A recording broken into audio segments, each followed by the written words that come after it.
তো আজকে একেবারে সমাপনী রজনী, আমাকে আপনারা প্রধান অতিথি রেখেছেন, শুকরিয়া। তারপর প্রধান বক্তা হচ্ছেন বিশিষ্ট ইসলামী চিন্তাবিদ হজরত মাওলানা মোল্লা আব্দুর রহমান সাহেব, খতিব, আলফাডাঙ্গা থানা, জামে মসজিদ, ফরিদপুর।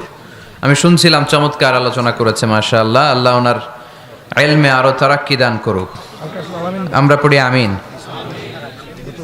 গতকাল আব্দুল্লাহ আলামিন ভাই এসেছিলেন। আলামিন ভাই চমৎকার আলোচনা করেন। যদি কেউ চেহারা না দেখে অডিও রেকর্ড শুনে তাহলে বুঝবে আল্লামা সাঈদী আলোচনা করছে, তাই না? কণ্ঠের মধ্যে ওই মধুটা পাওয়া যায়, ওই সুরটা পাওয়া যায়। আলামিন ভাই গত কয়েক মাস আগে মালয়েশিয়াতে এসেছিলেন, আমার সাথে দেখা হয়েছে। আমরা আলামিন ভাইয়ের জন্য দোয়া করি, আল্লাহ আমাদের প্রিয় আব্দুল্লাহ আলামিন ভাইয়ের ইলমে তুমি তারাক্কি দান করো, আরো বেশি বেশি কোরআনের কথাগুলো সুচারুরূপে মানুষের কাছে পৌঁছে দেওয়ার তৌফিক দান করো। কথা বলেছেন আজকে হাফেজ মাওলানা রকিবুল ইসলাম সাহেব, শিক্ষক, বোয়ালমারি আইডিয়াল ক্যাডেট মাদ্রাসা। তারপর আমাদের চুয়াডাঙ্গার কৃতি সন্তান মাহফুজ ভাই, হুসাইন আহমদ মাহফুজ ভাইও কথা বলেছিলেন। কথা আসলে বলার সুযোগ পায় নাই খুব একটা, ওই কালেকশনে চলে গেছে। কালেকশন কি মাদ্রাসার জন্য না? বাজরা শামসুল উলুম হাফিজিয়া মাদ্রাসা, এটা কোন দিকে? পাশেই। আলহামদুলিল্লাহ। আজকের প্রোগ্রামের সভাপতি হচ্ছেন advocate professor Syed answer Ali ভাই।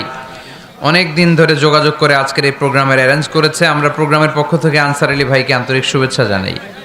উপস্থিত আছে আপনাদের আলফাডাঙ্গা থানার সম্মানিত ওসি মহোদয়, আমার সাথেই ছিলেন, আমাকে নিয়ে আসছেন ওনার পুলিশ প্রোটোকল দিয়ে।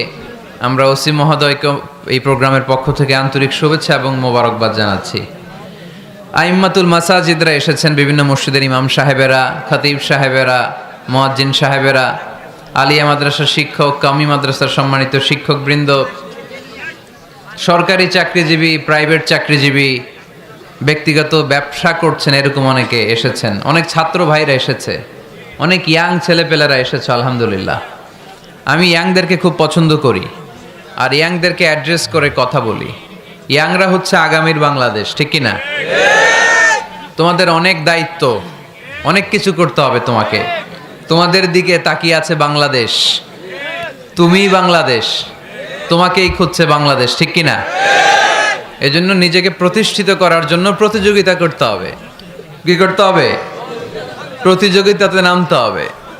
ভালো কাজের প্রতিযোগিতা। ইয়াংরা করবে কি কাজের প্রতিযোগিতা? তাআওয়ানু আলাল বিররি ওয়াত তাকওয়া ওয়ালা তাআওয়ানু আলাল ইসমি ওয়াল উদওয়ান। ভালো কাজের প্রতিযোগিতা করো, কল্যাণমূলক কাজের প্রতিযোগিতা করো। ফাস্তাবিকুল খায়রাত। জনকল্যাণমূলক কাজের প্রতিযোগিতা করতে আল্লাহ তাআলা আমাদেরকে আহ্বান করেছেন। কিন্তু আমরাও প্রতিযোগিতা করি, এগুলার না, দুনিয়া কামানোর প্রতিযোগিতা, ঠিক কি না? কে হবে মাসুদ রানা, ওইটার প্রতিযোগিতা আছে না নাই? ফরিদপুরে ঢুকে নাই বোধহয় এগুলা। কিছুদিন আগে শুনলাম যে প্রতিযোগিতায় নামতেছে ইয়াং ছেলেরা, কি হইতে চায়? হ্যাঁ, মাসুদ রানা। এরপরে বোনেরাও কম না, ওনারা নামে বিশ্ব সুন্দরীর প্রতিযোগিতায়। এরপর এখন ছোট ছোট বাচ্চারাও নেমে যায় খুদে গানরাজ, আছে না নাই? না, ফাস্তাবিকুল খায়রাত, আমরা ভালো কাজের প্রতিযোগিতা করব। সো তোমাদের উপর পুরো বাংলাদেশ তাকিয়ে আছে। আমাদের অনেক পপুলেশন, হিউজ পপুলেশন। এই জনসংখ্যাকে যদি আমরা জনশক্তিতে রূপান্তরিত করতে পারি তাহলে আগামীর বাংলাদেশ হবে উজ্জ্বল বাংলাদেশ, ডিজিটাল বাংলাদেশ, ঠিক কিনা? আল্লাহ আমার এই 56,000 বর্গমাইলের বাংলাদেশকে তুমি কবুল করে নাও। সম্মানিত সুধী, আমি আর অতিরিক্ত কথা না বাড়িয়ে সরাসরি মহাবিশ্বের মহাবিশ্বয় মহাগ্রন্থ আল কোরআন আল কারীমের তাফসিরের দিকে চলে যাচ্ছি। আমি আপনাদের খেদমতে সূরাতু আল ইনশিরাহ থেকে তেলাওয়াত করেছি। এই সূরা থেকে কিছু কথা আজকের এই চমৎকার সন্ধ্যায়, চমৎকার রজনীতে আপনাদের সামনে পেশ করব। আমরা পড়ি ইনশাআল্লাহ। এখন আপনারা যেরকম চুপচাপ নিরিবিলি শেষ পর্যন্ত এরকম থাকবেন। আমার ঘড়িতে এখন বাজে 10টা বেজে 15 মিনিট। কটা পর্যন্ত থাকবেন? সারা রাত। আপনারা থাকেন, আমার একটু যাওয়ার ব্যবস্থা করে দিয়েন এদিক দিয়ে আমার এক্সিট করে দিলে হবে। তো আমরা খুব লম্বা চড়া কথা বলবো না। সূরাতু আল ইনশিরাহ, সূরাতু আল ইনশিরাহ। কোরআনের কোন কোন নুসখায় এই সূরাটাকে বলা হয় সূরাতু আশ-শারহ, কোথাও আশ-শারহ, কোথাও আল ইনশিরাহ। ইনশিরাহ মানে প্রশস্ত করে দেয়া, এমনভাবে ইসলামের সত্যতাকে আল্লাহ তাআলা আপনার সামনে তুলে ধরবে, ইসলামের জন্য আপনার হৃদয়টা প্রশস্ত হয়ে যাবে। অথবা এই সূরার নাম সূরাতু আশ-শারহ। শারহ মানে কি, কে বলতে পারে দেখি? শারহ মানে কি? হ্যাঁ, ব্যাখ্যা, বিশ্লেষণ। শারহ মানে ব্যাখ্যা করা, বিশ্লেষণ করা। ইসলামটাকে আল্লাহ তাআলা বিশ্বনবীর কাছে এমনভাবে তুলে ধরেছেন, ইসলামটা বিশ্বনবীর হৃদয়ে একেবারে ক্রিস্টাল ক্লিয়ার হয়ে গিয়েছে, একেবারে ব্যাখ্যা হয়ে গিয়েছে। সুবহানাল্লাহ পড়েন। শারহ দেখবেন অনেক তাফসীরে শারহ আছে, হাদিসে শারহ আছে। যেমন উমদাতুল কারি আলা শারহিল বুখারী, বুখারীর শরহ। তারপর ফাতহুল মুনঈম আলা শারহি মুসলিম, তুহফাতুল আহওয়াজি আলা শারহি তিরমিজি। এই হাদিসের কিতাবগুলো শরহ হয়, ব্যাখ্যা হয়। সো আল্লাহ তাআলা বিশ্বনবীর কাছে এমনভাবে ইসলামটাকে তুলে ধরেছেন, ইসলামটা বিশ্বনবীর কাছে ক্রিস্টাল ক্লিয়ার। তারাকতুকুম আলা মাহাজ্জাতিন বাইদা, জলজলে সূর্যের মতো ইসলামকে আমাদের কাছে রেখে গিয়েছেন বিশ্বনবী। চিল্লা এখন ঠিক কিনা? আজকে আমরা দেখব কিভাবে এই সূরার মাধ্যমে বিশ্বনবীর হৃদয়টাকে আল্লাহ তাআলা একেবারে পরিচ্ছন্ন করে দিলেন। তো সূরাতুল ইনশিরাহ এটি কোরআনের সূরার ধারাক্রম অনুসারে 94তম সূরা। কততম? আমি প্রশ্ন করলে একটু আওয়াজ করে উত্তর করা লাগবে, পারা যাবে? এই সূরাটা 94তম সূরা। এই সূরাটা মাক্কি সূরা। এই সূরার আয়াত সংখ্যা হচ্ছে 8। আমি প্রশ্ন করি, আপনারা উত্তর দেন। এই সূরাটা কততম সূরা? 94তম সূরা। এই সূরার আয়াত সংখ্যা 8। সূরাটি মাদানী সূরা। কি সূরা? মাক্কি সূরা। মনে থাকবে? এই সূরার ভেতরে আল্লাহ তাআলা বিশ্বনবী সাল্লাল্লাহু আলাইহি সাল্লামকে কনসোলেশন করেছেন, কন্ডোলেন্স করেছেন, সান্ত্বনা দিয়েছেন। এটা মোটিভেশনাল সূরা, এটা পেইন রিলিভিং সূরা। যাদের অন্তরে ব্যথা, জ্বালা, যন্ত্রণা, যারা কষ্টে জর্জরিত, তাদের জন্য এই সূরার ভেতরে পেইন রিলিভ পিল দিয়ে দিয়েছে কে? ইযা ইশতাদ্দাত বিকাল বালওয়া ফাফাক্কির ফি আলাম নাশরাহ ফাউসরুন বাইনা ইউসরাইনি ইযা ফাক্কারতাহু তাফরাহ। যখন তোমার মন খারাপ হয়, তুমি সূরা ইনশিরাহ তেলাওয়াত করো, কেননা সূরা ইনশিরাহর ভেতরে আল্লাহ এমন মোটিভেশনাল কথা রেখে দিয়েছেন, এমন ইন্সপায়ারেশন রেখে দিয়েছেন, আপনি পড়লেই আপনার হৃদয়টা শীতল হয়ে যাবে। এই সূরাটাকে আমরা 3 ভাগে ভাগ করব। এই সূরার প্রথম 4 আয়াতে আল্লাহ তাআলা বিশ্বনবীর প্রতি কি নেয়ামত দিয়েছেন সেটার বর্ণনা করেছেন। প্রথম 4 আয়াতে নেয়ামতের বর্ণনা, তারপরের 2 আয়াতে বিশ্বনবীকে দিয়েছেন সান্ত্বনা, আর শেষ 2 আয়াতে দিয়েছেন দিক নির্দেশনা। খেয়াল করে শুনেন, প্রথম 4 আয়াতে তিনি দিয়েছেন নেয়ামতের বর্ণনা, পরের 2 আয়াতে তিনি দিয়েছেন আমার প্রিয় নবীকে সান্ত্বনা, আর শেষ 2 আয়াতে তিনি বিশ্বনবীকে দিয়েছেন নির্দেশনা। দেখি মনে রাখতে পেরেছেন কিনা? প্রথম 4 আয়াতে নেয়ামতের বর্ণনা, পরের 2 আয়াতে সান্ত্বনা, শেষ 2 আয়াতে দিক নির্দেশনা। তার মানে প্রথম 4 আয়াতে মার্সি এন্ড দ্য বাউন্টিজ, পরের 2 আয়াতে condolence and consolation, and finally শেষ 2 আয়াতে গাইডলাইন। তো আসুন আমরা দেখি কি সান্ত্বনা দিল, কি নিয়ামতের বর্ণনা দিল। আল্লাহ বললেন, আলাম নাশরাহ লাকা সাদরাক, নবী হে, আমি কি আপনার হৃদয়কে উন্মোচিত করে দেইনি? আমি কি আপনার বক্ষদেশকে প্রশস্ত করার মাধ্যমে সত্যকে আপনার সামনে তুলে ধরিনি? বিল ঈমান ও বিনূরিল কোরআন, কোরআনের নূর দিয়ে আর ঈমান দিয়ে আপনার হৃদয়টারে প্রশস্ত করে দিয়েছে কে? ফামাই ইউরিদিল্লাহু আন ইয়াহদিয়াহু ইয়াশরাহ সাদরাহু লিল ইসলাম। যাকে আল্লাহ হেদায়েত দিতে চায়, যাকে আল্লাহ হেদায়েতের পথের পথিক বানাতে চায়, তার জন্য, ইসলামের জন্য তার হৃদয়টাকে আল্লাহ খুলে দেন। বিশ্বনবীর হৃদয়টাও এরকম খুলে গেল। বিশ্বনবী টের পেলেন ইসলাম ছাড়া মানবতার মুক্তির আর কোনো সম্ভাবনা নাই। ইসলাম মানুষের মুক্তি নিশ্চিত করতে পারে। ইসলাম দিয়ে এই ঘুণে ধরা সমাজকে ঠিক করা যাবে। ইসলামকে যদি প্র্যাকটিস করা না যায়, তাহলে এই মজুদদারির যে সমস্যা বাংলাদেশে চলছে, এটাকে বন্ধ করা যাবে না। ইসলাম থেকে প্রেসক্রিপশন না নিলে চাঁদাবাজি বন্ধ হবে না, টেন্ডারবাজি বন্ধ হবে না, শুধু দুদকের অফিস থেকে বসে বসে দুর্নীতি দমন করা যাবে না। এজন্য ইসলাম থেকে প্রেসক্রিপশন নিতে হবে। আল্লাহ তাআলা বললেন, আলাম নাশরাহ লাকা সাদরাক, নবী হে, ইসলামের জন্য আপনার হৃদয়টাকে কি আমি খুলে দেইনি? সত্য কি আপনার সামনে আমি তুলে ধরেনি? আপনাকে আমি আলাম নাজআলকা আহলাল হিম্মা, আপনার কি হিম্মতওয়ালা আমি বানাইনি? ইসলাম যখন আপনার হৃদয়ে ক্লিয়ার, আপনি বিশাল শক্তির সামনে দাঁড়িয়ে হাজার মানুষের সামনে ইসলামের পক্ষে কথা বলবেন, আপনি কাউরে ভয় পাবেন না। চিল্লায় বলেন ঠিক কি না? এজন্য আল্লাহ বললেন, আলাম নাশরাহ লাকা সাদরাকা ওয়া ওয়াদা'না আনকা বিজরাকাল্লাযী আনকাদা যাহরাক ওয়া রাফা'না লাকা যিকরাক। সুবহানাল্লাহ পড়েন। নবী, আপনার হৃদয়টাকে আমি ইসলামের জন্য প্রশস্ত করে দিয়েছি। আপনি একেবারে সুনিশ্চিতভাবে বুঝতে পেরেছেন, জানতে পেরেছেন যে মানব সমস্যার সমাধান আছে শুধু ইসলামের ভেতরে। কিসের ভেতরে? এজন্য আমাদেরকে ইসলাম মানতে হবে। কি মানতে হবে? ইসলাম মানবো কতক্ষণ দেহে প্রাণ থাকে? ইসলাম মানবো কোনখানে? সবখানে। উত্তর দেন, ইসলাম মানবো কতক্ষণ দেহে প্রাণ থাকে? ইসলাম মানবো কোনখানে? রাজি আছেন নাকি ভাগাভাগি করবেন? কিছু ইসলাম, কিছু মন মতো। মসজিদ, মাহফিল, মাদ্রাসা ইসলাম, আর গোটা দুনিয়াটা মন মতো। এরকম ভাগাভাগি করা যাবে না, খবরদার। ইসলাম মানবতার মুক্তির সোপান। বিশ্বনবী এটা নিশ্চিত হলেন। বিশ্বনবীর হৃদয়টারে উজালা করে দিল কে? আলাম নাশরাহ লাকা সাদরাক, হে নবী, আপনার হৃদয় কি আমি খুলে দেইনি? হৃদয় খুলে দেয়া মানে হৃদয়ের মধ্যে হিম্মত তৈরি করে দেয়া। সাইয়েদনা মূসা আলাইহিস সালাম এই দোয়াটা আল্লাহর কাছে করেছিলেন, রব্বি ইশরাহলি সাদরি ওয়া ইয়াসসিরলি আমরি, আল্লাহ আমার কাজ সহজ করেন, আমার হৃদয়টারে আপনি খুলে দেন। সাইয়েদনা মূসা আলাইহিস সালাম আল্লাহর কাছে চেয়েছেন আল্লাহ যেন হৃদয় খুলে দেয়, কিন্তু আমার নবী চাওয়ার আগেই আমার নবী হৃদয়টারে খুলে দিয়েছে কে? আল্লাহ। আবার অনেক মুফাসসিরিনে ইকরাম বলেছেন এখানে শারহে সাদর দ্বারা শাক্কু সাদর উদ্দেশ্য, মানে সিনা চাক।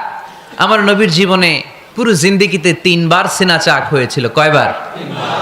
সিনা চাক মানে বক্ষ বিদীর্ণ করা, ইংরেজিতে বলে ওপেন হার্ট সার্জারি। কি বলে? আপনাদের এই এলাকায় কারো হয় নাই? শুনছেন না এটা? ওপেন হার্ট সার্জারি, গলা থেকে নাভি পর্যন্ত একেবারে কেটে ফেলে। বিশ্বনবীকে এবার 3 বার এভাবে ওপেন হার্ট সার্জারি করা হয়েছে। একবার যখন বিষ্ণু ঈসা ইসলাম বনু সাদ গোত্রে ছিল তখন, দ্বিতীয়বার যখন কোরআন নাজিল হবে তার আগ দিয়ে তখন, 3 নম্বরে বিষ্ণু ঈসা ইসলামকে যখন ঊর্ধ্ব জগতের অনেক দামি দামি জিনিস দেখানো হবে ওই মেরাজ রজনীর সময়টাতে, তখন কোন সুবহানাল্লাহ। বিশ্বনবী বললেন, আমি উম্মে হানির ঘরে শুয়েছিলাম, আমাকে ছাদ 2 ভাগ করে ছাদের উপর দিয়ে নিয়ে হাতিমে কাবাতে শুইয়ে দেয়া হলো, গলা থেকে নাভি পর্যন্ত ছিঁড়ে ফেলা হলো, আমার হৃদয়টাকে বের করে জমজমের পানি দিয়ে ক্লিন করা হলো। আমার হৃদয়ে জ্ঞান, আমার হৃদয়ে ঈমান আর প্রজ্ঞা দিয়ে পরিপূর্ণ করা হলো। অনেক মুফাসসিরিনে ইকরাম বলেছেন, আলাম নাশরাহ লাকা সাদরাক মানে হচ্ছে, হে নবী, আমি কি আপনার বক্ষ বিদীর্ণ করি নাই? কেউ কেউ বলেছেন এটা দ্বারা উদ্দেশ্য হচ্ছে বিশ্বনবীর বক্ষ বিদীর্ণ করার মধ্য দিয়ে বিশ্বনবীকে আল্লাহ তাআলা ব্রড মাইন্ডেড বানিয়েছেন। সুবহানাল্লাহ পড়েন। বিশ্বনবী কি ন্যারো মাইন্ডেড ছিলেন? কি ছিলেন? জোরে বলেন, আরো জোরে। ব্রড মাইন্ডেড, উদার, আকাশের মতো বিশাল, সাগরের মতো বিশাল, পাহাড়ের মতো সুউচ্চ ছিল বিশ্বনবীর হৃদয়। ঠিক কিনা? শুধু মুমিনদের জন্যই বিশ্বনবীর হৃদয়ে মায়া ছিল না, কাফেরদের জন্য মায়া ছিল। সুবহানাল্লাহ পড়েন। রাহমাতাল লিল আলামিন, আমার নবী কি ছিল? সবাই বলেন, ওমা আরসালনাকা ইল্লা রাহমাতাল লিল আলামিন, I have sent you as a mercy for the entire universe. নবী হে, আমি আপনাকে গোটা বিশ্বের সবার জন্য রহমত করে প্রেরণ করেছি। রাহমাতাল লিল আলামিন, আল্লাহ এখানে চাইলে বলতে পারতেন রাহমাতাল লিল মুসলিমিন, নবী আপনি শুধু মুসলিমদের জন্য রহমত, এটা বলছে? নবী আপনি শুধু মুত্তাকিদের জন্য রহমত, বলছে? চাইলে বলতে পারতেন নবী আপনি শুধু রাহমাতাল লিল মুসল্লিন, যারা মসজিদে যায় মুসল্লি নামাজ পড়ে তাদের জন্য রহমত, বলেছে? কি বলছে?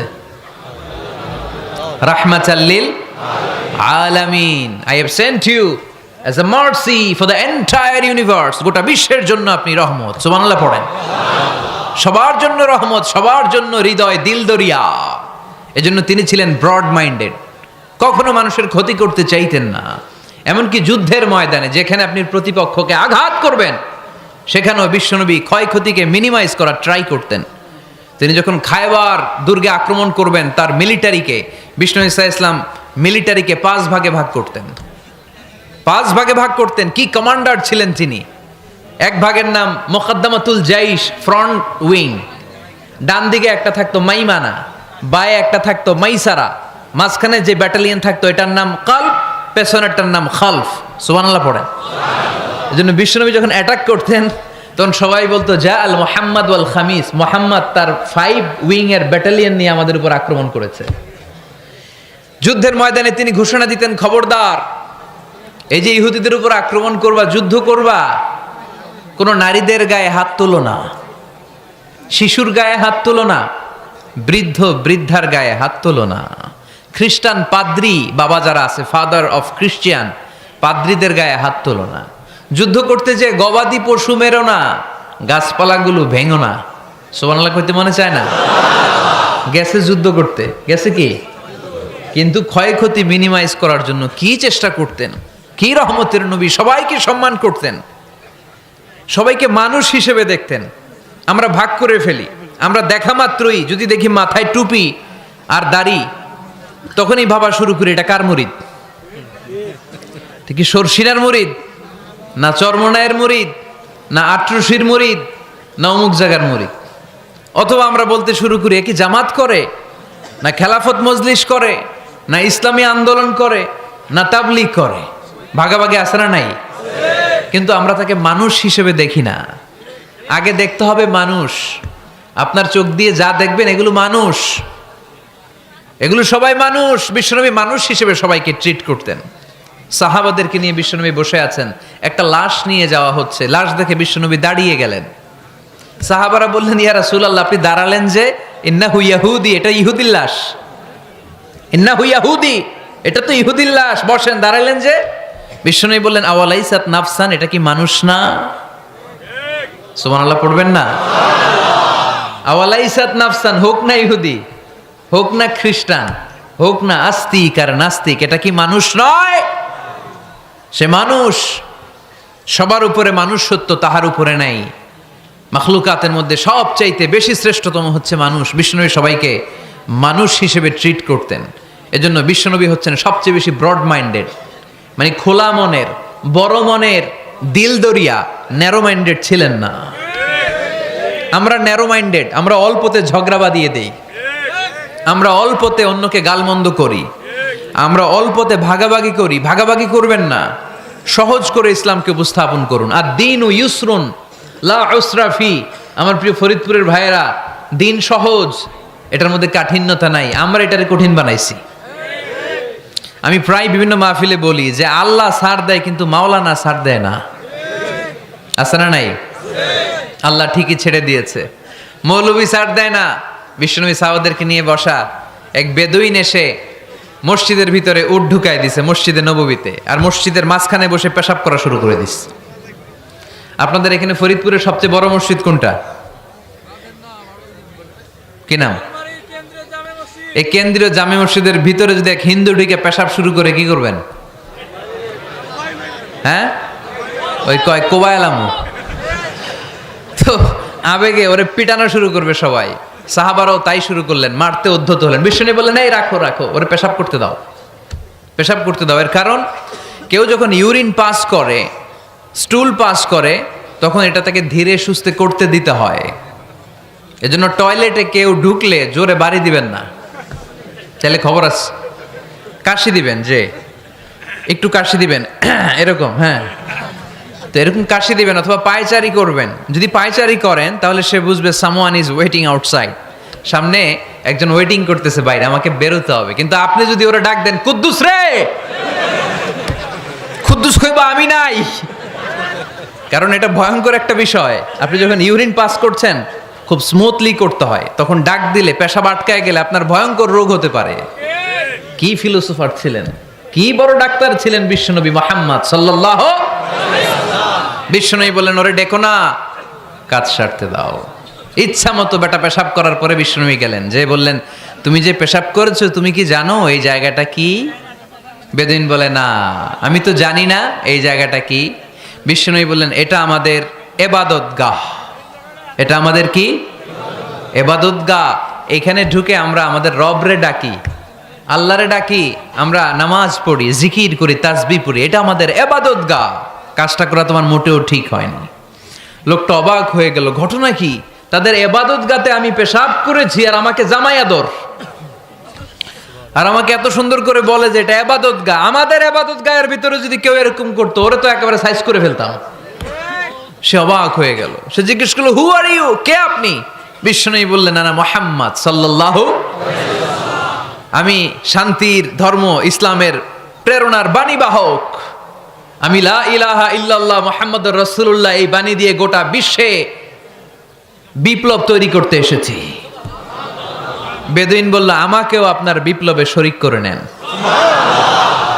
ইসলাম মারামারি কাটাকাটিতে আসে নাই। আপনার ব্রড মাইন্ডেড অ্যাটিটিউড দেখে হিন্দু ভাইরা কালিমা পড়ে মুসলমান হয়ে যাবে। এজন্য আল্লাহ বললেন, আলাম নাশরাহ লাকা সাদরাকা ওয়া ওয়াদা'না আনকা বিজরাক আল্লাযী আনকাদা যাহরাক ওয়া রাফা'না লাকা যিকরাক। সুবহানাল্লাহ পড়েন। আলাম নাশরাহ লাকা সাদরাক, নবী হে, আমি কি আপনারে ব্রড মাইন্ডেড বানিয়ে দেই নাই? এটা আপনার জীবনে বড় নেয়ামত। আপনি সংকীর্ণ মনা না, আপনি ছোট মনের মানুষ নয়, আপনি বিশাল হৃদয়ের মানুষ। ইসলামের জন্য আপনার হৃদয়টারে আমি নবী খুলে দিয়েছি। এ হলো বিশ্বনবীর উপর প্রথম নেয়ামত। 2 নম্বরে আল্লাহ বললেন, ওয়া ওয়াদা'না আনকা বিজরাকাল্লাযী আনকাদা যাহরাক। নবী হে, আমি আপনার পিঠ থেকে বিশাল বোঝাটা নামিয়ে দিয়েছি। সুবহানাল্লাহ পড়েন। কি নামিয়ে দিয়েছি? বোঝা। উত্তর করতে হবে, রেসপন্স। এটা তাফসির মাহফিল, এটা হচ্ছে ক্লাসের মতো, যে কথা বলে শিক্ষক আর আমরা সবাই ছাত্র, ঠিক কি না? বোঝা নামিয়েছি নবী। কি নামিয়েছি? তাফসিরে 2টা এসেছে। ভিজরুন মানে বোঝা, ভিজরুল যাম পাপের বোঝা, আর একটা হচ্ছে ভিজরুল গাম চিন্তার বোঝা। বিশ্বনবীর কোনো পাপ নাই, বিশ্বনবীর সব কিছুকে মাফ করে দিয়েছে কে? আল্লাহ। লিয়াগফিরা লাকাল্লাহু মা তাকাদ্দামা মিন যামবিকা মা তাআখার। নবী আপনার আগেরও গুনাহ নাই, আপনার পরেরও গুনাহ নাই। আপনি নবী মাসুম, আপনার গুনাহ নাই, আপনি নিষ্পাপ।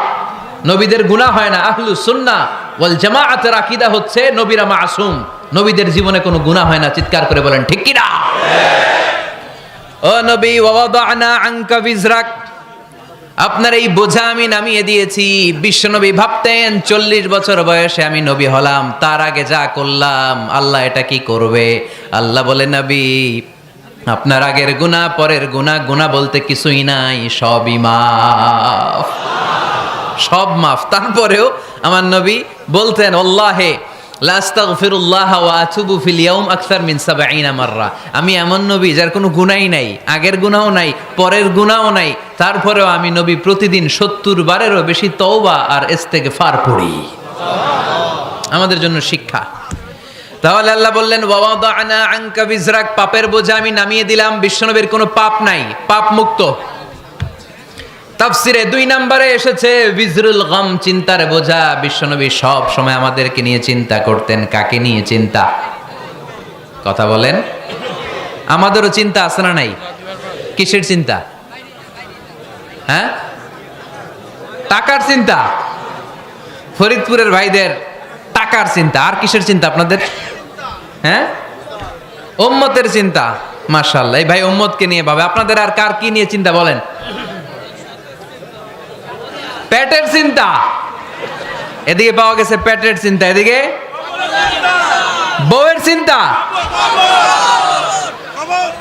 কবরের চিন্তা। আর কিসের চিন্তা? আখিরাতের চিন্তা। তো আমাদেরও চিন্তা আছে, বিশ্বনবীরও চিন্তা ছিল। 2 চিন্তা কি এক?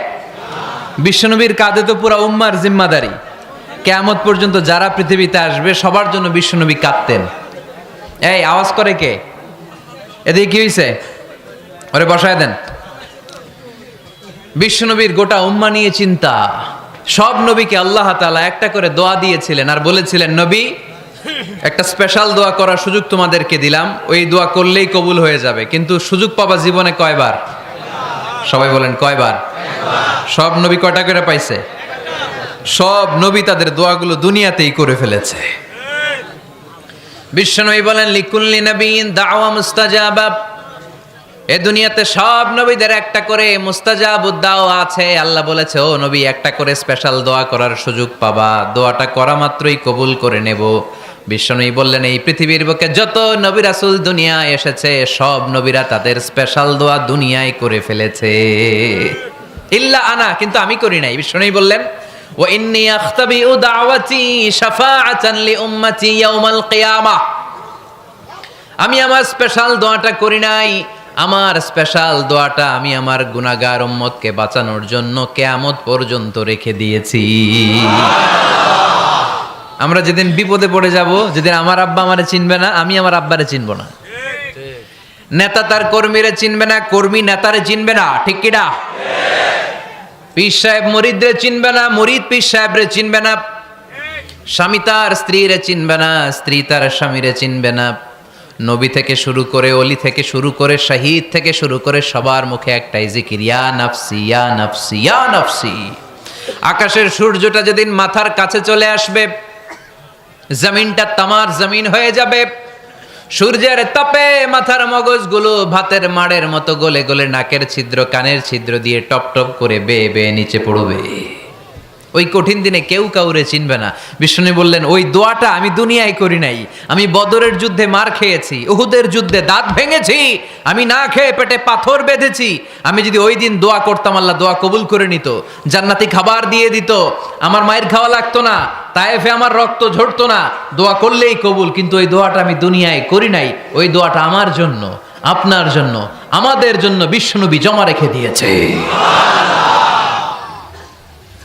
এজন্য বিশ্বনবীর চিন্তা আর আমাদের চিন্তা এক চিন্তা না, বিশ্বনবীর পুরা উম্মতের চিন্তা।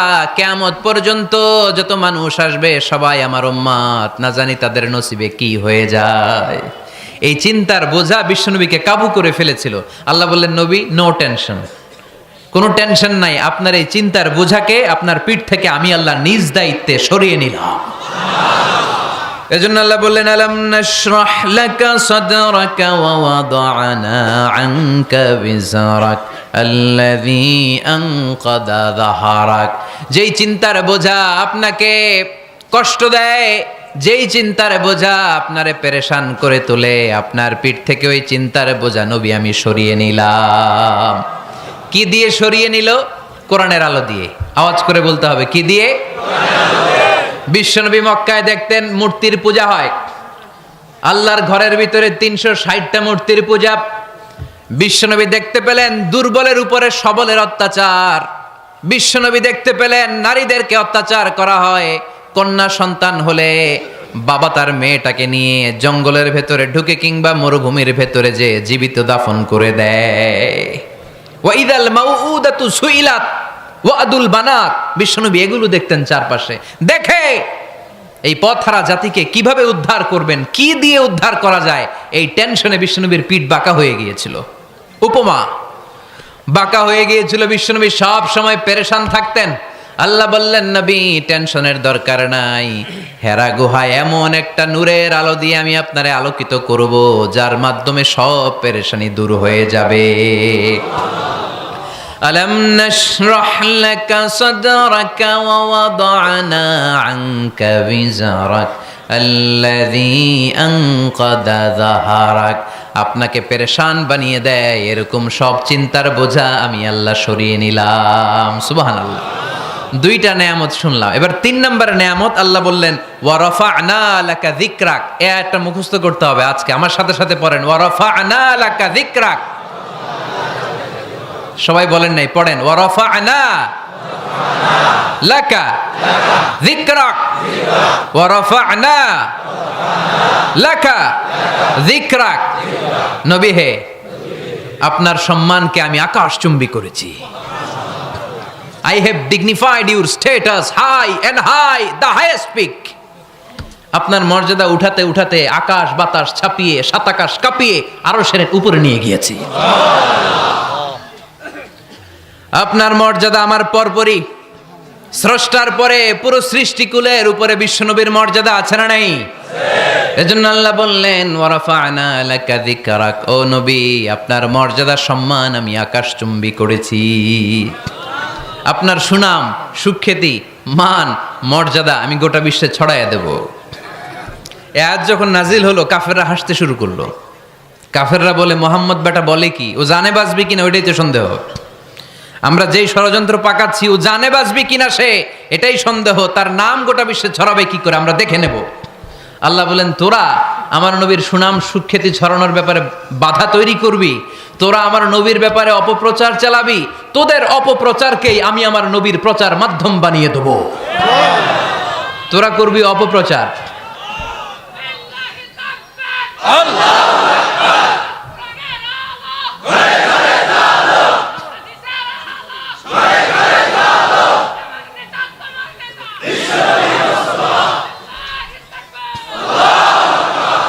তোদের অপপ্রচারকে আমি আমার নবীর জন্য প্রচার মাধ্যম বানিয়ে দেব।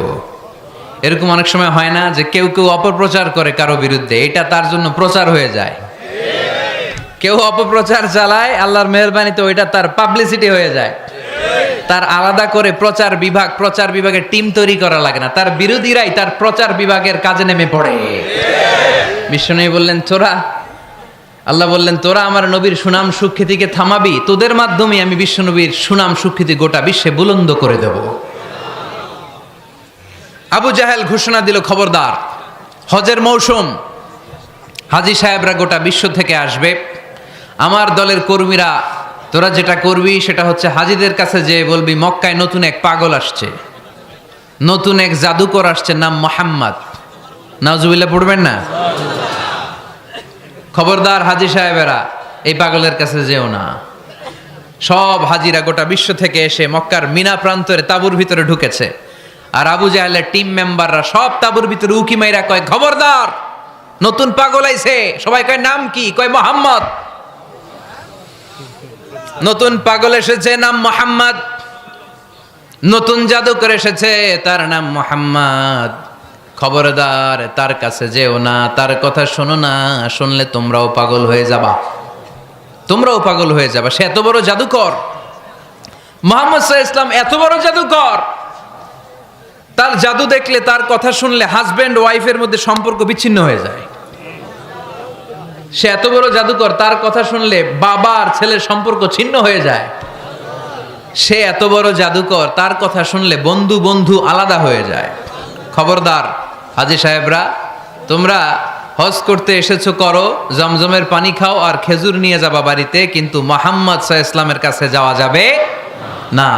আচ্ছা আপনারা বুঝে শুনে উত্তর দেন। এই যে লক্ষ লক্ষ হাজী মিনার তাঁবুতে বসা, আর আবু জাহেলের লোকটা যে বলল নতুন জাদুকরের নাম মুহাম্মদ, তার কাছে যেও না, এই লক্ষ লক্ষ হাজীরা এর আগে জীবনেও মুহাম্মদ সাল্লাল্লাহু আলাইহি ওয়াসাল্লামের নাম শুনছে? তার মানে মুহাম্মদ সাল্লাল্লাহু আলাইহি ওয়াসাল্লামের নাম তাদের কানে পৌঁছে দেওয়ার দায়িত্ব আবু জাহেল নিজেই নিয়ে নিয়েছে। চিল্লায় এখন ঠিক কি না? অপপ্রচার প্রচার হয়ে গিয়েছে।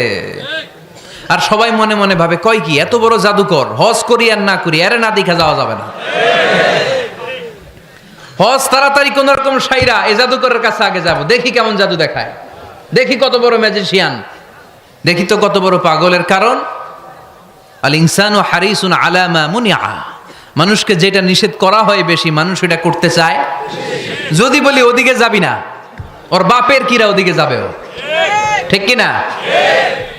এটা আমাদের স্বভাব, আমাদের খাসলা, আমাদের বৈশিষ্ট্য, যেটা আমাদেরকে নিষেধ করা হয় বেশি ওটা করতে মন চায়। সব হাজিরা মনে মনে ভাবলো আমরা যাব যাব, তোরা যতই বলিস না কেন যাব যাব, হজের পরে অবশ্যই যাব। দেখা গেল হজের পরে বিশ্বনবী মুহাম্মদুর রাসূলুল্লাহ সাল্লাল্লাহু আলাইহি ওয়াসাল্লামের বাড়ির সামনে বিশাল বড় গ্যাদারিং শুরু হয়েছে। সবাই লাইন ধরে দেখা করতে গেছে। দেখা করতে যে বিশ্বনবীর চেহারা দেখে প্রথম নজরেই সব পাগল।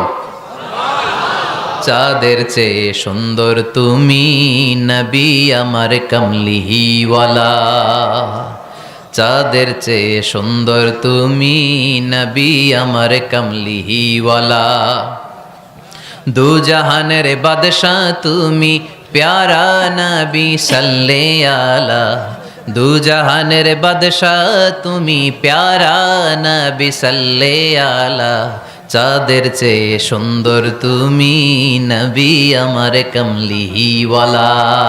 সুবহানাল্লাহ পড়েন। এত সুন্দর চেহারা, বিষ্ণু ঈসা ইসলামের চেহারার মতো এরকম চেহারার মানুষ পৃথিবীতে আছে? দ্বিতীয়টা, অনেকে বলে সাইয়েদনা ইউসুফ আলাইহিস সালামের চেহারা নাকি বেশি সুন্দর। সুন্দর ঠিক, কিন্তু আমার নবীর চাইতে বেশি নয়। বিষ্ণু বলতেন আনা মালিহুন ওয়া আখি ইউসুফু সাবিহুন, আমার ভাই ইউসুফ হচ্ছে সাবিহ, সাবিহ মানে সাদা সুন্দর ধবধবে, আর আমি হচ্ছে মালিহ, মালিহ মানে এসেছে মিলহন থেকে, মিলহন মানে লবণ, মানে লাবণ্যময় সুন্দর। আমার ভাই ইউসুফ নবী সাদা সুন্দর, আমি লাবণ্যময় সুন্দর। কোনটার দাম বেশি? লাবণ্যময় সুন্দরের দাম বেশি। সাইয়েদনা ইউসুফ আলাইহিস সালামের চেহারা দেখে মিশরের মেয়েরা লেবু কাটতে যেয়ে বা কমলা কাটতে যেয়ে, আনার কাটতে কমলা কাটতে যেয়ে আঙ্গুল কেটে ফেলেছিল। কোরআন তার সাক্ষী। ওয়া কাত্তা'না আইদিয়াহুন। আম্মাজান আয়েশা রাদিয়াল্লাহু তাআলা আনহা যখন এই ঘটনা শুনেছেন, তিনি মিশরের মেয়েদেরকে ডাক দিয়ে বলেছেন, ও মিশরের মেয়েরা, তোমরা ইউসুফ নবীর সৌন্দর্য দেখে লেবু কাটতে যে আঙ্গুল কেটেছ, আমার স্বামী পেয়ারা নবী মুহাম্মদ রাসূলুল্লাহর চেহারা যদি তোমরা দেখতা, তাহলে লেবু কাটতে যে আঙ্গুল নয়, কলিজাটা কেটে টুকরা টুকরা করে দিতা। আবার আম্মা জান আয়েশা বলতো, লাকুম শামসুন ওয়া লানা শামসুন, তোমাদের জন্য একটা সূর্য আছে, কিন্তু আমি আয়েশার জন্য আলাদা একটা সূর্য আছে। তোমাদের সূর্যটা প্রতিদিন সকালবেলা পূর্ব আকাশে উদিত হয়ে গোটা দুনিয়াটারে আলোকিত করে দেয়, আর আমার সূর্যটার নাম হলো মুহাম্মদ সাল্লাল্লাহু আলাইহি ওয়াসাল্লাম। মসজিদে নববীতে এশার নামাজের পরে আমার সূর্যটা আমার ঘরে উদিত হয়।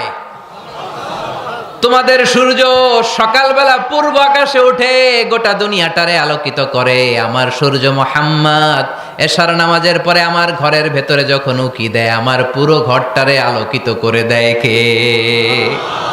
এত সুন্দর চেহারা ছিল, ওনার চেহারার নূর দিয়ে হারানো সুই খুঁজে পেয়েছে বিশ্বনবীর স্ত্রীরা। চিল্লায় কোন আল্লাহু আকবার। বিশ্বনবীর চেহারার সৌন্দর্যের সাথে কারো সৌন্দর্যের কোনো মিল হবে? No comparison with our beloved prophet Muhammad sallallahu alayhi wasallam. Whether it's the fitness, whether it's the appearance, whether it's the status, no comparison with our prophet. এটা ফিটনেসের দিক থেকে হোক, এটা চেহারার সৌন্দর্যের দিক থেকে হোক, এটা কণ্ঠস্বরের ঝংকারের দিক থেকে হোক, সম্মান আর মর্যাদার দিক থেকে হোক, আমার নবীর সম্মানের ধারে কাছেও সম্মান পৃথিবীর কারো হতে পারে না। চিল্লায় বলেন ঠিক কি না? এজন্য আল্লাহ বললেন, ওয়া রাফা'না লাকা যিকরাক, নবী আপনার সম্মান বাড়াতে বাড়াতে আমি আকাশচুম্বী করেছি। লোকজন সব যে বিশ্বনবীর দরবারে লাইন ধরেছে, হাজিরা সব বিশ্বনবীর কাছে যে চেহারা দেখেই কুপকাত, বাকি জিনিস তো পরে। অনেকে আছে না, চেহারা দেখলেই মানুষ পাগল হয়ে যায়, আছে না নাই? চেহারা দেখেই পাগল, চেহারা দেখেই পাগল। তারপর তারা মিলাতে লাগলো। মিনার তাবুতে আবু জাহেলের কর্মীরা ঘোষণা দিয়েছিল, এলাকায় মোহাম্মদ নামে পাগল এসেছে। তারা মিলায়ে দেখে না, এই মহামানব কোনোদিন পাগল হতে পারে না, কারণ পাগলের চুলগুলো থাকে উস্কো খুস্কো। ঠিক কিনা? আমার নবী সাল্লাল্লাহু আলাইহি ইসলামের চুল উস্কো খুস্কো ছিল? কত সুন্দর চুল আঁচড়ে রাখতেন, জাইতুনের তেল দিতেন, আতর ঢেলে মাথার শীতের মধ্যে ঢেলে দিতেন, কপাল বেয়ে বেয়ে পড়তো, আর যেখানে সেজদা দিতেন সেজদার জায়গা আতরের ঘ্রাণে আমোদ হয়ে যেত। হাতের তালুতে পারফিউম মাখতেন, আর মানুষের সাথে মুসাফা করলে যার সাথে মুসাফা তার হাতের সাথে নবীর ব্যবহৃত পারফিউমের ঘ্রাণ ছুটে যেত। এত পরিচ্ছন্ন ছিলেন তারা। বিশ্বনবীর চেহারার সাথে আবু জাহেলের বক্তব্যের মিল খুঁজে পায় না। তারা বলে, না, এই লোক কখনো পাগল হতে পারে না। পাগলের চুল থাকে উস্কো খুস্কো, জামা থাকে ছিঁড়া ফাড়া, গায়ের মধ্যে থাকে ময়লা। পাগল কখনো দাঁত মাজে না, কিন্তু বিশ্বনবীর মুচকি হাসির ফাঁক দিয়ে দাঁতের দিকে তাকালে মানুষগুলো সব পাগল হয়ে যায়। স্মাইল দিতেন বিশ্বনবী, স্মাইল, মুচকি হাসি, তাবাসসুম। বিশ্বনবীর মুচকি হাসি দেখলে মানুষ পাগল হয়ে যেত, পাগল পাড়া হয়ে যেত। তারা বলে, না না, এ মহামানব তো কখনো পাগল হতে পারে না। আবার মিলাতে লাগলো। আবু জাহেলের কর্মীরা বলেছিল এটা নাকি বড় জাদুকর, কিন্তু তারা বলে, না না, এই অসাধারণ লোকটা জাদুকরও হতে পারে না, সে তো কোনো মন্ত্র পড়ে না। জাদু করার জন্য মন্ত্র পড়ার দরকার আছে না নাই? বিষ্ণুনবী কি মন্ত্র পড়তো? বিশ্বনবী কি পড়ে শোনাতো? চিল্লায় বলেন, কি পড়ে শোনাতো? কোরআন শোনাতো। এত সুন্দর কণ্ঠ ছিল বিশ্বনবীর, পাগল হয়ে যেত মানুষ শুনতে শুনতে, পাগল পাড়া হয়ে যেত, বিমুগ্ধ হয়ে যেত। তারা সবাই বলতে আরম্ভ করলো, আবু জাহেল তুমি মিথ্যাবাদী, তবে তোমাকে ধন্যবাদ এরকম একটা মানুষের সাথে পরিচয় করিয়ে দেওয়ার জন্য। সুবহানাল্লাহ কইলেন না? আমরা মেনে নিতে পারলাম না সে পাগল নয়, জাদুকর নয়, সে হলো এই জামানার পয়গাম্বার। আমরা পড়ে নিলাম লা ইলাহা ইল্লাল্লাহু মুহাম্মাদুর রাসূলুল্লাহ সাল্লাল্লাহু আলাইহি ওয়াসাল্লাম। ওয়া রাফা'না লাকা যিকরাক, নবী হে এইভাবে আমি আপনার সম্মানকে বাড়িয়েছি। হাইসুমা যুকিরতু যুকিরতা মাই, নবী যেখানে আমার নাম নেওয়া হবে আমার পর পর আপনার নামও নেওয়া হবে। পড়েন সুবহানাল্লাহ। যেখানে আমার আল্লাহর নাম তারপরে আমার নবীর নাম আছে না নাই? কালিমার ভেতরে লা ইলাহা ইল্লাল্লাহ আমার আল্লাহর নাম শোভা পায়, তারপরে মুহাম্মাদুর রাসূলুল্লাহ দ্বিতীয় বাক্যে আমার নবীর সুন্দর নামটা আছে না নাই? কালেমার মধ্যে প্রথমে আল্লাহর নাম, তারপরে নবীর নাম। হাইসুমা যুকিরতু যুকিরতা মাই, নবী কিভাবে আপনার মর্যাদা আমি বাড়াবো জানেন? যেখানেই আমি ওইখানেই আপনি, যেখানে আমার নাম নেওয়া হবে তারপরেই সৃষ্টিকুলের মধ্য থেকে শুধু আপনার নাম নেওয়া হবে। সুবহানাল্লাহ পড়েন।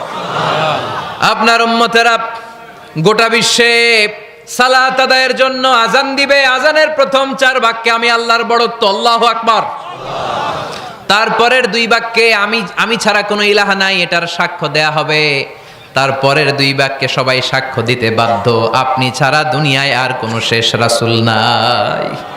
তার মানে আজানের মধ্যেও আমার আল্লাহর নামের পরে আমার নবীর নাম আছে না নাই? এরপর আমরা একামত দিয়ে জামাত শুরু করি।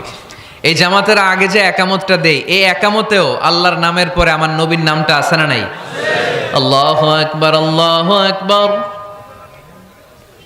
আশহাদু আন লা ইলাহা ইল্লাল্লাহ, আশহাদু আন্না মুহাম্মাদার রাসূলুল্লাহ সাল্লাল্লাহু। তার মানে আজানে আমার নামের পরে আপনার নাম, একামতে আমার নামের পরে আপনার নাম। নামাজের শেষে যখন আমরা শেষ বৈঠকে বসি সেখানে বিশ্বনবীর উপর দুরূদ আছে না নাই? তার মানে সব জায়গায় বিশ্বনবীর নাম নেয়াকে আবশ্যক করে দিয়েছে কে? নবী হে এই গোটা বিশ্বের ভেতরে সূর্য উঠবে, সূর্য ডুববে, শীত যে গ্রীষ্ম আসবে, দিন যে রাত আসবে, এক মুহূর্তের জন্য আপনার নামের আলোচনা থামবে না। চিল্লায় বলো ঠিক কি না? রাফা'না লাকা যিকরাক, I have dignified your status very high, very high, অনেক উপরে নিয়েছি, আকাশ বাতাস ছাপিয়ে, সাত আকাশ কাঁপিয়ে আরশ পর্যন্ত আমি আপনার মর্যাদাকে বুলন্দ করেছি। এই পৃথিবীতে যত আসমানি কিতাব এসেছিল সবগুলো আসমানি কিতাবে বিশ্বনবীর নাম উল্লেখ করেছে কে? তার মানে তাওরাতের ভেতরে বিশ্বনবীর নাম আছে না নাই? ইনজিলে, জাবুর, সুহুফে ইব্রাহিম, সুহুফে মূসা, আল্লাযী ইয়াজিদুনাহু মাকতুবান ইনদাহুম ফিত তাওরাতি ওয়াল ইনজিল। ইহুদিরা খ্রিস্টানরা বিশ্বনবীর মানতে চাইতো না। তারা বলতো মুহাম্মদ তোমার নাম তো আমাদের কিতাবে নাই। বিশ্বনবী বললেন পড়ো। তারা পড়তে পড়তে বিশ্বনবীর জায়গাটা লুকিয়ে রাখতো, যেখানে বিশ্বনবীর নাম ওরা এইভাবে ধরে রাখতো। বিশ্বনবী সাল্লাল্লাহু আলাইহি ওয়াসাল্লাম এক সাহাবাকে বললেন আমি তো ওদের ভাষা বুঝি না, তুমি ওদের ভাষা বুঝে দেখো কোন জায়গায় চোরামিটা করে। প্রতিটা কিতাবের প্রতিটা পাতায় পাতায় বিশ্বনবীর নাম আছে না নাই? সাইয়েদনা আদম আলাইহিস সালাম থেকে শুরু করে ঈসা আলাইহিস সালাম পর্যন্ত যত নবী এসেছে সব নবী সুসংবাদ দিয়েছে যে একজন নবী আসবে, যেই নবী আসার মধ্য দিয়ে এই আম্বিয়া আলাইহিমুস সালাম পৃথিবীতে আসার যে ধারাবাহিকতা, এই সিলসিলা, এই চেইনকে আল্লাহ তাআলা কাট অফ করে দিবে। সাইয়েদনা আদম তার বংশধরদেরকে বলেছে, নূহ আলাইহিস সালাম তার প্রজন্মকে বলেছে, ইব্রাহিম আলাইহিস সালাম তার জেনারেশনকে বলেছে, মূসা আলাইহিস সালাম বনি ইসরাইলকে শুনিয়েছে। সর্বশেষ সাইয়েদনা ঈসা আলাইহিস সালাম এসে বলেছে, ইয়াতি মিন বাদি ইসমুহু আহমদ, আমার পরে এমন এক নবী আসবে তার নাম, চিল্লায় বলেন, আহমদ বড় বিশ্বস্ত, সে কোন বন্ধু বলো বেশি বিশ্বস্ত, সে কোন বন্ধু বলো বেশি বিশ্বস্ত, কার কাছে মন খুলে দেয়া যায়, কার কাছে প্রাণ খুলে বলা যায়, হওয়া যায় অতি আশ্বস্ত, তার নাম আহমদ বড় বিশ্বস্ত। সুবহানাল্লাহ পড়েন। ইয়াতি মিন বাদি ইসমুহু আহমদ, আমার পরে এমন এক নবী আসবে তার নাম হবে আহমদ। এই নবীর পরে আর কোন নবী আছে? চিল্লায় বলেন লা নবিয়্যা বাদি ওয়ালা রাসূলা, আমার পরে কোনো নবীও নাই, আমার পরে কোনো রাসূলও নাই। তবে আমার পরে যদি নবী হওয়ার যোগ্যতা কারো থাকে, আমার ওমরে ফারুক নবী হওয়ার যোগ্যতা রাখে। কোনো নবী নাই, খাতামুন নবিয়্যিন, আমার পরে কোনো নবী নাই। তার মানে বিশ্বনবীর জীবনে 3 নাম্বার নিয়ামত হলো রাফা'না লাকা যিকরাক, মর্যাদা আমি বাড়াতে বাড়াতে বাড়াতে বাড়াতে নবী অনেক উপরে নিয়েছি। আবার আল্লাহ আমাদেরকে ডেকে বললেন, ও ইমানদার বান্দারা শোনো, আমি স্বয়ং আল্লাহ তাআলা আমার ফেরেশতা বাহিনী নিয়ে এই নবীর উপরে স্বয়ং আমি দুরূদ পড়ি। ইন্নাল্লাহা ওয়া মালাইকাতাহু ইউসাল্লুনা আলান নবী ইয়া আইয়ুহাল্লাযীনা আমানু সাল্লু আলাইহি ওয়া সাল্লিমু তাসলিমা। পড়েন আল্লাহুম্মা সাল্লি আলা মুহাম্মদ ওয়া আলা আলি মুহাম্মদ কামা সাল্লাইতা আলা ইব্রাহিম ওয়া আলা আলি ইব্রাহিম ইন্নাকা হামিদুম মাজিদ। اللهم بارك على محمد وعلى آل محمد كما باركت على إبراهيم وعلى آل إبراهيم إنك حميد مجيد। চিৎকার করে পড়েন সুবহানাল্লাহ। এমন নবী যে নবীর উপর আল্লাহ নিজেই দুরূদ পড়ে, ফেরেশতারা পড়ে, এজন্য আমাদেরও পড়ার দরকার আছে না নাই? আবার আল্লাহ বললেন, নবী আপনি এমন নবী যেই নবীকে আমি হাউজে কাউসার দিয়েছি, লক্ষ লক্ষ নবীদের কাউরে কিয়ামতের দিন আমি হাউজে কাউসারের মালিক বানাবো না, শুধুমাত্র কেবলমাত্র একমাত্র আপনি ছাড়া। ইন্না আ'তাইনাকাল কাউসার ফাসাল্লি লিরাব্বিকা ওয়ানহার ইন্না শানিআকা হুয়াল আবতার। সুবহানাল্লাহ পড়ে। এই হাউজে কাউসারের পানি খেতে চান, পান করতে চান? বিশ্বনবী না দিলে খাইতে পারবো আমরা? হাউজে কাউসার পান করতে চান কারা? হাত তুলে দেখান।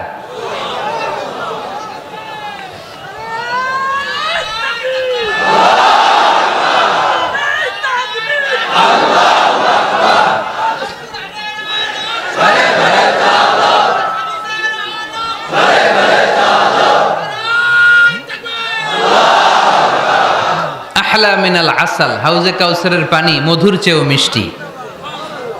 আবরাদু মিনাস সালজ, বরফের চাইতেও ঠান্ডা। আবিয়াদু মিনাল লাবান, দুধের চাইতেও সাদা। মান শারিবা মিনহা শারবাতান লাম ইয়াজমা আবাদা, এক ঢোক হাউজে কাউসারের পানি যে খাবে চিরকালের জন্য তার গলার তৃষ্ণা মিটে যাবে। ওই হাউজে কাউসার বিশ্বনবীকে দিয়ে বিশ্বনবীর মর্যাদা বাড়িয়েছে কে? আল্লাহ। আবার আল্লাহ বললেন, নবী পৃথিবীর অনেক নবীকে আমি নৈতিক বিজয় দান করেছি, কিন্তু সবাইকে আমি রাজনৈতিক বিজয় দান করি নাই। আপনাকে আমি এমন নবী করে দুনিয়ার বুকে পাঠিয়েছি, আপনাকে আমি নৈতিক বিজয় দান করেছি, পাশাপাশি রাজনৈতিক বিজয়ও দান করেছি। সুবহানাল্লাহ। বিশ্বনবী একাধারে যেমনি মসজিদে নববীর ইমাম ছিলেন, পাশাপাশি মদিনার রাষ্ট্রের প্রেসিডেন্ট ছিলেন, ঠিক কিনা? তার মানে ইমাম বা নেতা এমন হওয়া দরকার যে নামাজও পড়াতে পারে, আবার সমাজও শাসন করতে পারে, ঠিক কিনা? এমন নেতার দরকার আছে না নাই? এজন্য বিশ্বনবী বললেন, রব্বি আদখিলনি মুদখালা সিদকিন ওয়া আখরিজনি মুখরাজা সিদকিন ওয়াজআলনি মিন লাদুনকা সুলতানান নাসীরা। ও আল্লাহ, আপনি আমারে সত্যতার সাথে মক্কায় রাখেন, বের করলেও সত্যতার সাথে বের করেন, আর আপনি আমাকে বিজয়ী শক্তি দান করেন। বিজয়ী শক্তি, রাজনৈতিক শক্তি বিশ্বনবী আল্লাহ তাআলার কাছ থেকে দোয়া করে চেয়ে নিয়েছেন। চিল্লায় বলেন ঠিক কিনা? রাজনৈতিক শক্তির দরকার আছে না নাই? দরকার আছে? তা আস্তে করে বললেন কেন? রাজনৈতিক শক্তি থাকার দরকার আছে না নাই? দেখেন বাংলাদেশ সৃষ্টি হয়েছে কত সালে বলেন? কত সাল? বাংলাদেশের বার্থডে কবে? 1971-এ। এই 71 সালের পর থেকে আমাদের বাংলাদেশে সুদ আছে না নাই? কিন্তু সুদের বিরুদ্ধে ওয়াজ আছে না নাই? আলেম ওলামারা আজীবন সুদের বিরুদ্ধে ওয়াজ করছে। আমরা ওয়াজ আগে করতাম, এখন করতেছি, সামনেও করব, মাগার সুদ মরবে না। এর কারণ যেটা আইন করে প্রণয়ন করা হয় ওইটা ওয়াজ করে মারা যায় না, ওইটারে আইন করে নষ্ট করতে হয়। চিল্লায় বলেন ঠিক কিনা? আমি সারা জীবন সুদের বিরুদ্ধে ওয়াজ করলে সুদ যাবে না, কিন্তু দেশনেত্রী মাননীয় প্রধানমন্ত্রী যদি কালকে ঘোষণা দেয় বাংলাদেশের কোনো ব্যাংকে ব্যাংকিং ফিনান্সিয়াল ট্রানজ্যাকশনে কোনো সুদ চলবে না, তার পরের দিন থেকে বাংলাদেশে কোনো সুদ থাকবে না। চিল্লায় বলেন ঠিক কিনা? এজন্য সাইয়েদনা ওমর ফারুক বলতেন, ইন্নাল্লাহা লা ইয়াযাউ বিল কুরআন মা ইয়াযাউ বিস সুলতান। আল্লাহ মাঝে মাঝে ক্ষমতার মাধ্যমে এমন কিছু করে যেটা আল্লাহ কোরআনের মাধ্যমেও করে না। চিল্লায় বলেন ঠিক কিনা? কালকে যদি ঘোষণা হয়ে যায় 5 ওয়াক্ত নামাজ যদি না পড়া হয় 5 বেত। কয় বেত? চেয়ারম্যান না পড়লে চেয়ারম্যানের পিছনে 5 বেত, এমপি না পড়লে এমপির পিছনে 5 বেত। কথা বলেন? মাননীয় প্রধানমন্ত্রী যদি এটা ঘোষণা দিয়ে দেয় যে কালকে থেকে নামাজ না পড়লে 5 বেত, এটা সবার জন্য এই আইন। একটা বেনামাজি খুঁজে পাওয়া যাবে? সব কই দৌড়াবে? মসজিদে। অজু থাকলেও দৌড়, না থাকলেও দৌড়। কারণ মায়ের উপরে কোনো ওষুধ আছে? কথা বলেন? কারণ মায়েরে ভিটামিন আছে, মায়েরে কি আছে? এজন্য ইন্নাল্লাহা লা ইয়াযাউ বিল কুরআন মা ইয়াযাউ বিস সুলতান। মাঝে মাঝে আল্লাহ ক্ষমতা দিয়ে এমন কিছু করে যেটা মাঝে মাঝে আল্লাহ কোরআন দিয়েও করে না। এজন্য অনেক নবীকে নৈতিক বিজয় দান করলো। বিশ্ব নবীকে শুধু নৈতিক বিজয় নয়, পাশাপাশি রাজনৈতিক বিজয়ও দান করেছে কে? তিনটা নিয়ামতের ঘোষণা দিয়ে আল্লাহ বললেন, আলাম নাশরাহ লাকা সাদরাকা ওয়া ওয়াদা'না আনকা বিজরাক আল্লাযী আনকাদা যাহরাক ওয়া রাফা'না লাকা যিকরাক। পড়েন সুবহানাল্লাহ। নবী হে, আপনার মর্যাদা আমি অনেক বাড়িয়েছি। আপনার কথা শুধু মুসলমানেরাই বলে না, হিন্দুরাও বলে। আছে না নাই? গতকাল এক হিন্দু ভাই আমার হাতে হাত রেখে শাহাদা বাক্য পাঠ করে গাজীপুরে মুসলমান হয়ে গেছে।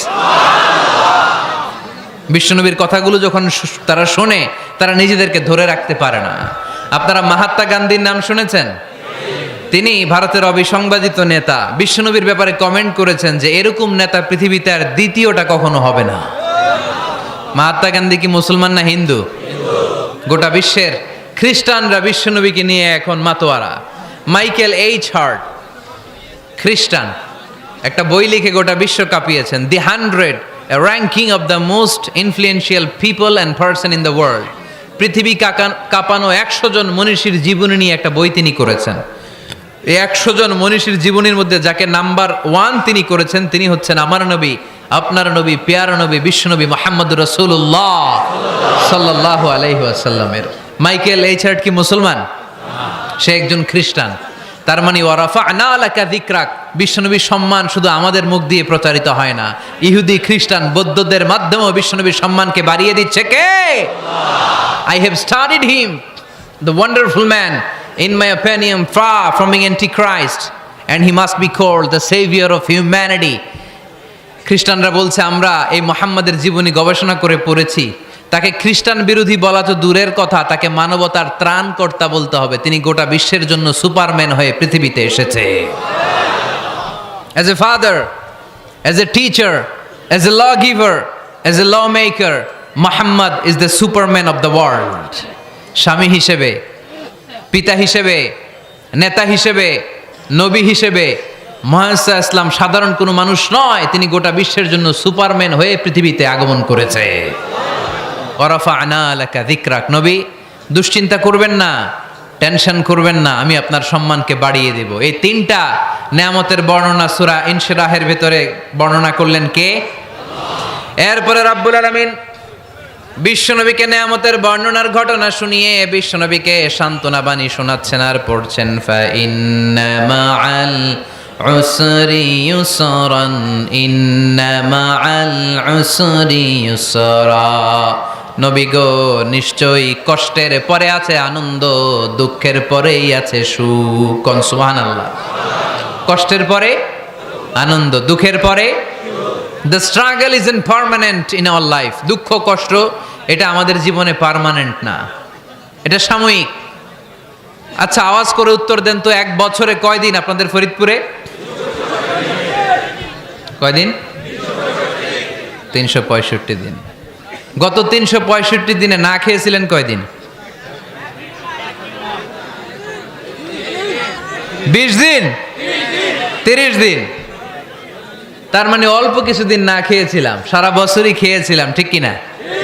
আচ্ছা, তো 365 দিনে অসুস্থ ছিলেন কয়দিন? 4-5 দিন, কিংবা 20 দিন, কিংবা 1 মাস, কিংবা 56 দিন, কিংবা 65 দিন। তার মানে বাকি 300 দিন আরামে ছিলাম কি ছিলাম না? তার মানে আমাদের জীবনে দুঃখ বেশি না আনন্দ বেশি? সুখ বেশি না কষ্ট বেশি? এজন্য আল্লাহ বললেন খবরদার, মুমিন কখনো হেরে যায় না, মুমিনের হারাবার কিছু নাই। মুমিনের জীবনে যদি আনন্দ আসে, মুমিন শুকরিয়া করে, শুকরিয়া করলে সওয়াব আছে না নাই? আর মুমিনের জীবনে যদি দুঃখ আসে, মুমিন সবর করে, ধৈর্য ধরে, ধৈর্যেও সওয়াব আছে না নাই? তাহলে আমাদের সব দিক দিয়েই তো লাভ। আনন্দের দিনগুলাতে শুকরিয়া করব, আর দুঃখের দিনগুলাতে ধৈর্য ধরবো, দুইটার মধ্যে সওয়াব আছে না নাই? এজন্য বিশ্বনবী বললেন আজাবান লি আমরিল মুমিন, মুমিনের বিষয়টা খুবই আশ্চর্যের। ফাইন আসাবাতহু সাররাউন শাকারা, মুমিন যদি আনন্দে থাকে সে শুকরিয়া করে, শুকরিয়া করলে লাভ আছে না নাই? ওয়াইন আসাবাতহু দাররাউন সাবারা, আর দুঃখে পড়লে সে সবর করে, ধৈর্য ধরে, ধৈর্য ধরলে সব আছে না নাই? তার মানে আমাদের হারাবার কিছু আছে? মাঝে মাঝে আল্লাহ আমাদেরকে দুঃখ কষ্ট দিয়ে পরীক্ষা করতে চান, এগুলো আমাদের জন্য খারাপ নয়। এই দুঃখ কষ্ট বিপদ আমাদের কোমরকে সোজা করে, আমাদের পায়ের মাটিকে শক্ত করে, চিল্লায় বলেন ঠিক কিনা? প্রতিকূল পরিবেশে কিভাবে বাঁচতে হয় এই দুঃখ কষ্ট আমাদেরকে শিখায়। এজন্য মুমিন বান্দার বৈশিষ্ট্য হচ্ছে দুঃখ কষ্ট বেদনা জ্বালা এগুলোতে সে আপসেট হয় না, সে হাল ছেড়ে দেয় না, সে ভরসা রাখে একজনের উপর, চিল্লায় বলতে হবে তিনি কে? আল্লাহ। কারণ মুমিন জানে রাত্রি যত গভীর হয়, অন্ধকার তমানিসা ভেদ করে সুবহে সাদিক হয়।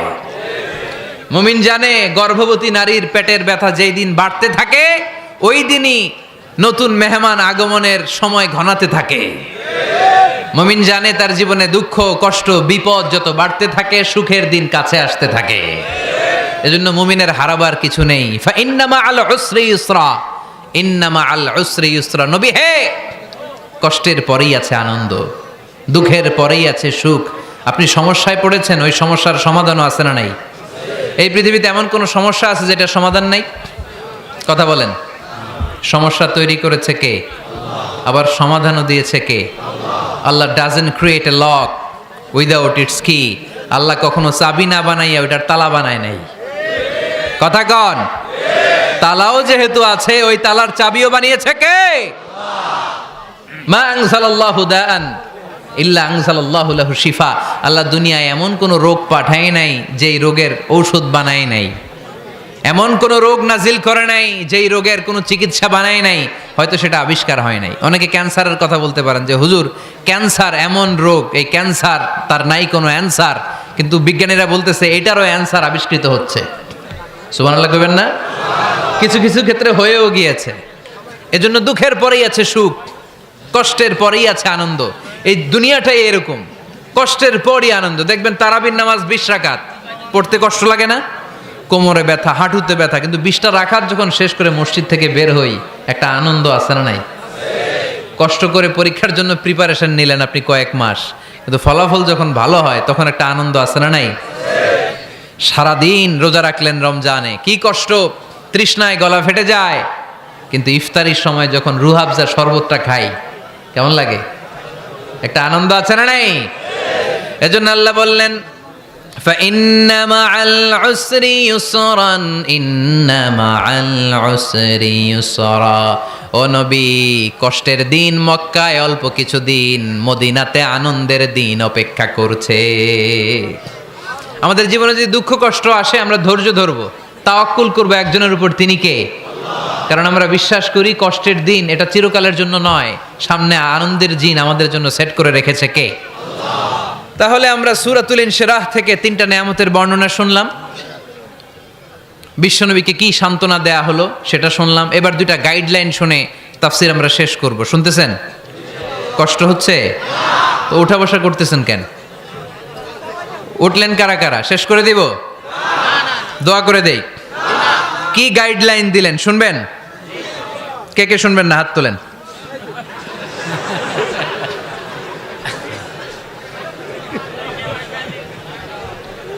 কষ্ট হইতেছে?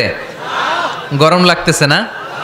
আমিও ঘামতেছি আপনাদের সাথে সাথে। অনেক গ্যাদারিং হয়ে গেছে। আসেন আল্লাহর নামে 3টা তাকবীর দেই, তারপর কোন 2টা গাইডলাইন তিনি বিশ্বনবীকে দিলেন ওই নির্দেশনা বাণীটুকু শুনে আজকে আমরা বিদায় নেব। আওয়াজ করে পড়তে হবে লিল্লাহে তাকবীর,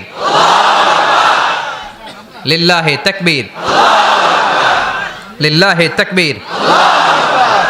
গাইডলাইন নাম্বার 1, ফাইদা ফারাগতা ফানসাব।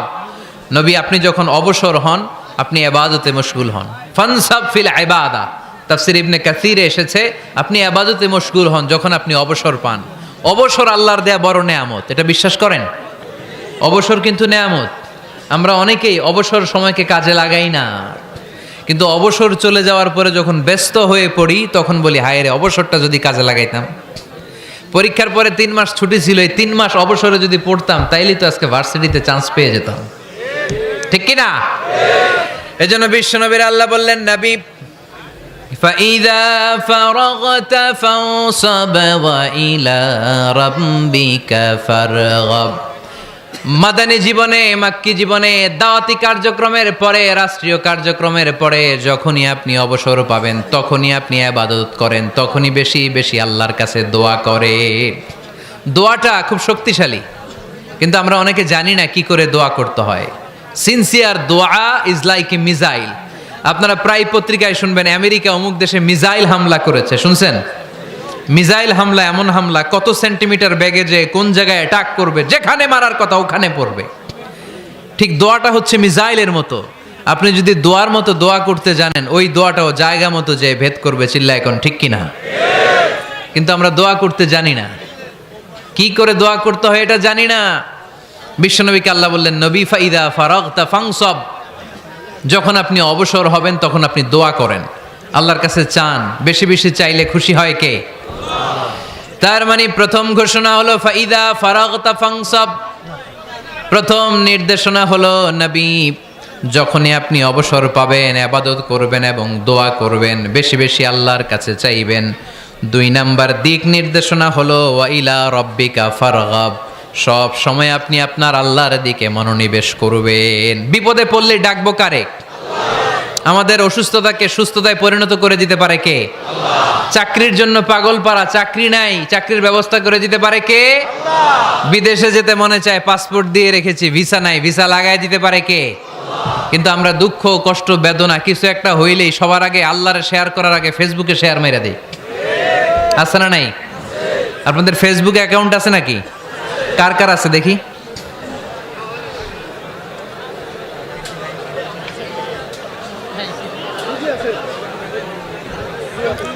আছে আছে। এটার জন্য আমরা ভালো কাজে লাগাই, ঠিক কি না? আপনি চাইলেই এমনভাবে ফেসবুক ফ্রেন্ড লিস্ট করতে পারেন যারা ভালো ভালো জিনিস শেয়ার করে, যারা মোটিভেশনাল জিনিস শেয়ার করে, ইসলামের পক্ষে কথা বলে। আপনার এক একটা শেয়ারে অনেকের জীবন বেঁচে যেতে পারে, ঠিক কি না? একজন মুমূর্ষ রোগীকে বাঁচাতে রক্তের প্রয়োজন, রক্তের গ্রুপ এ পজিটিভ। যারা রক্ত দান করতে আগ্রহী তারা এই নাম্বারে যোগাযোগ করুন। ফেসবুকে মাঝে মাঝে এরকম নিউজ আসে না নাই? আপনি just you put down in share, শেয়ারের মধ্যে একটা পুট করে দিলেন, একটু শেয়ার মেরে দিলেন, ছড়িয়ে পড়লো হাজার হাজার ফেসবুক ফ্রেন্ডদের কাছে। তাদের অনেকে ব্লাড দিতে আগ্রহী, সে তাড়াতাড়ি যেয়ে সেখানে ব্লাড ডোনেট করে আসলো। আপনার একটা শেয়ারের কারণে বেঁচে গেল অনেকগুলো প্রাণ। চিল্লা এখন ঠিক কি না? রক্তদানের মতো শ্রেষ্ঠ ইবাদত হতে পারে? আমরা মনে করি শুধু জিকিরি ইবাদত, আমরা মনে করি শুধু নামাজি ইবাদত। রক্তদান, এক ব্যাগ রক্ত থেকে অনেক মানুষকে বাঁচানো যায়। এর মধ্যে আছে হিমোগ্লোবিন, এর মধ্যে আছে প্লাটিলেট, আছে প্লাজমা। রক্তে একটা উপাদান আছে প্লাজমা, নাম শুনছেন? আগুনে পোড়া রোগীকে বাঁচাতে এই প্লাজমা লাগে। হসপিটালের বার্ন ইউনিটে যেয়ে দেখবেন মানুষ কিভাবে চিল্লায়। নুসরাত নামে একটা মেয়ে মারা গেল না, এক বদমাইশের কবলে পড়ে মারা গেল না, তাকে আগুন জ্বালিয়ে দেওয়া হয়েছিল তার গায়ে, তার প্লাজমাগুলো জ্বলে গিয়েছিল। আগুনে পোড়া রোগীর যে কি কষ্ট, একটু দেখার জন্য হসপিটালের বার্ন ইউনিটে যাবেন, দেখবেন যে কি কষ্টে আছে তারা। এই প্লাজমাগুলোকে অনেক সেন্টিগ্রেড তাপমাত্রা নামিয়ে ঠান্ডা করে দেহে পুশ করা হয়। আপনার এক ব্যাগ রক্ত থেকে প্লাজমা আলাদা করা হবে, প্লেটলেটস আলাদা করা হবে, হিমোগ্লোবিন আলাদা করা হবে, শ্বেতকণিকা, লোহিত কণিকা আলাদা করে অনেকগুলো মানুষ বেঁচে যাবে। এজন্য ফেসবুক থাকাটা দোষের কিছু না, তবে ভালো কাজে আমরা ব্যবহার করব, ঠিক কিনা? আপনার ফেসবুক শেয়ারিং আপনার জান্নাতি বানাতে পারে, আর আপনার ফেসবুক শেয়ারিং আপনার জাহান্নামের লাকড়ি বানাতে পারে। চিল্লায় বলেন ঠিক কিনা? So the decision is yours. সিদ্ধান্ত আপনাকে নিতে হবে, আপনি কিভাবে করবেন। যে কোনো বিপদে ওয়া ইলা রাব্বিকা ফারগাব, কোনো দিকে মনোনিবেশ না করে কার দিকে মনোনিবেশ করব? যে কোনো বিপদ আপদ ফেসবুকে শেয়ার করার আগে শেয়ার করব কার কাছে? আমাদের যার যা লাগে আল্লাহ সবও যদি দিয়ে দেয়, আল্লাহর ধনভাণ্ডারের 1 ইঞ্চিও কমবে? হাদিসে কুদসিতে আল্লাহ বললেন, লাউ আন্না আউওয়ালাকুম ওয়া আখিরাকুম ওয়া ইনসাকুম ওয়া জিন্নাকুম, পৃথিবীর সব জিন, পৃথিবীর সব মানুষ বিশাল মরুভূমিতে দাঁড়িয়ে যদি আমার কাছে চাইতে শুরু করে, আল্লাহ এটা দাও, ওটা দাও, ওটা দাও, আমি আল্লাহ তোমাদের সব চাহিদাও যদি মিটিয়ে দেই, আমি আল্লাহর ধনভাণ্ডারের 1 ইঞ্চিও কমবে না। এজন্য চাইবো কার কাছে? বিপদে আপদে ভরসা করব কার কাছে? আর অবসরগুলোকে কাজে লাগানোর দরকার আছে না নাই?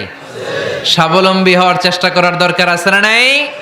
ফা ইন্নামা আল উসরি ইউসরা, ইন্নামা আল উসরি ইউসরা। নবী হে, কষ্টের পরেই আছে সুখ, দুঃখের পরেই আছে আনন্দ। সব সময় মানুষের সময় একরকম কাটে না। এজন্য আমরা তাওয়াক্কুল করতে চাই একজনের উপর, তিনি কে? আল্লাহ আমাদের সবাইকে কথাগুলো বোঝা আর আমল করার তৌফিক দান করুক। আমরা পড়ি আমিন। Rose TV 24. Enjoy by listening to the Holy Quran.